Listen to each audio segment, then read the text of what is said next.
For over 39 years, I was a police officer in Milwaukee, Wisconsin. For 15 of those years, I was the Sheriff of Milwaukee County.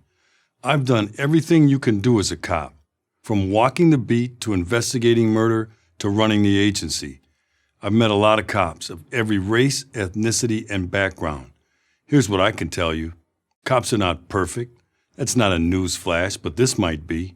They don't have to be perfect. They have to be excellent. And most officers reach excellence every single day and often under very difficult circumstances, circumstances you can't imagine and wouldn't want to if you could. Perfection is an unattainable goal. Cops are ordinary human beings, like everyone else. Lawyers, surgeons, and baseball players, they make mistakes. But no profession works harder to correct its mistakes. You can mark social progress by the improvements made by police departments over the last 50 years. Today, police are more professional, better educated, and better trained than at any time in their history. You wouldn't know it, though, if you listened to self-serving, self-righteous politicians and activists. In their version of history, the police are the villains of the story, not its heroes. Like everything else this crowd does, they've got it all backwards. The police aren't the problem. The politicians and activists are. The police didn't create the failed urban policies that have locked people into generational poverty.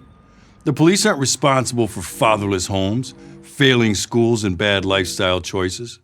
And they sure as hell aren't responsible for the lack of respect shown to police officers. It is this lack of respect for authority, fostered over decades by the progressive left and its fear the police narrative, that has led to the needless deaths of so many young black men.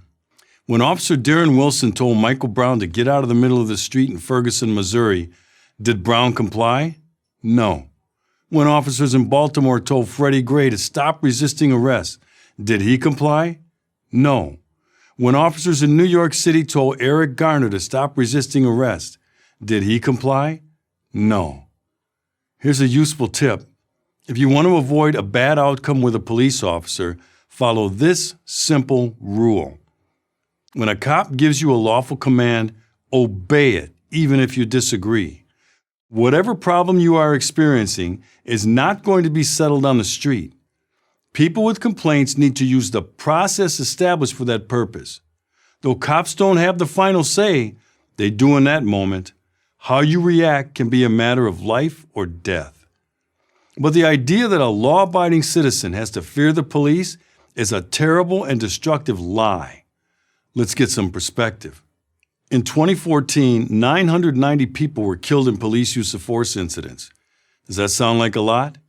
Did you know that according to a Johns Hopkins study, that same year medical errors killed 250,000 people, yet activists aren't marching in the streets demanding that the medical profession be reformed? Why not? Why is it that the people who protect you from the bad guys, and I've seen these bad guys close up, are the subject of distrust and anger? Why is it that groups like Black Lives Matter, I call them Black Lies Matter because it's based on the falsehood that police represent a danger to black people, are celebrated by the media and politicians?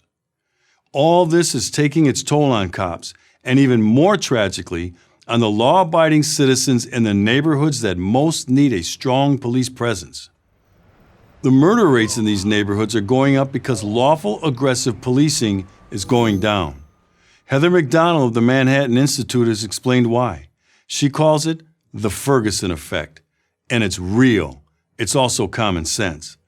Why, police officers reason, put your career at risk if 30 seconds of smartphone video taken out of context can destroy it.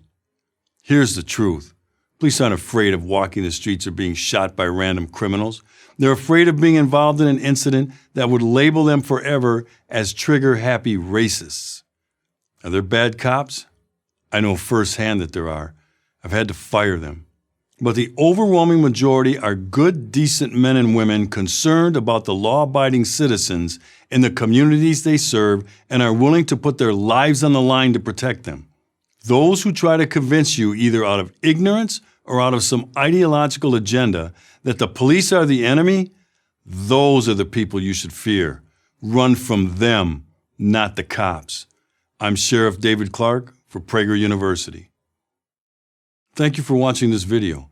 To help keep PragerU videos free, please consider making a tax-deductible donation.